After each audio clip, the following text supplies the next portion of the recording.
یا حیو یا قیومو 111 بار، اول آخر ایک بار درود پاک کسی بھی جائز کام میں کامیابی حاصل کرنے کے لیے، مثلا حفظ قرآن، درس نظامی، نیک رشتہ، نیا کاروبار، کوئی چیز سیل نہ ہوتی ہو وغیرہ، پڑھ کر دعا مانگیے، انشاءاللہ الکریم دعا قبول ہوگی۔ صلو علی الحبیب صلی اللہ علی محمد۔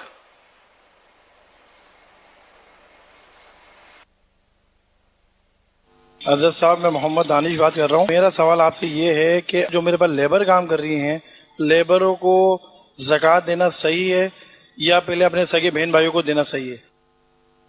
دیکھیں، پہلے تو یہی کہ اگر آپ جو ہے وہ ہاشمی نہیں ہے، غیر ہاشمی ہے، سید نہیں ہے، اور بہن بھائی اگر زکوٰۃ کے حقدار ہیں تو پہلے جو ہے وہ ان کو دینی پڑے گی زکوٰۃ، کہ ان کو دینا جو ہے وہ افضل ہے، زیادہ ثواب ہے۔ پھر اس کے بعد جو ہے وہ پھوپھی وغیرہ، خالہ وغیرہ، ماموں وغیرہ، چچا وغیرہ، ان کا حق بنے گا۔ یہ کہ لیبر کو بھی اگر کسی نے زکوٰۃ دی تو زکوٰۃ دے سکتے ہیں، مگر لیبر کو جو بھی زکوٰۃ دی جائے گی وہ تنخواہ کی مد میں نہیں دی جائے گی، بونس کی مد میں نہیں دی جائے گی۔ یعنی ایک جو آپ نے تنخواہ دینی ہے تو وہ تنخواہ الگ ہے اور یہ زکوٰۃ الگ ہے۔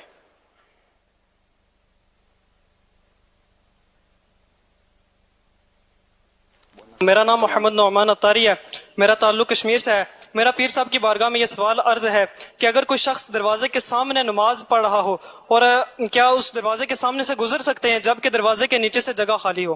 جواب ارشاد فرمائیں، جزاک اللہ خیرہ۔ جی ہاں، گزر سکتے ہیں۔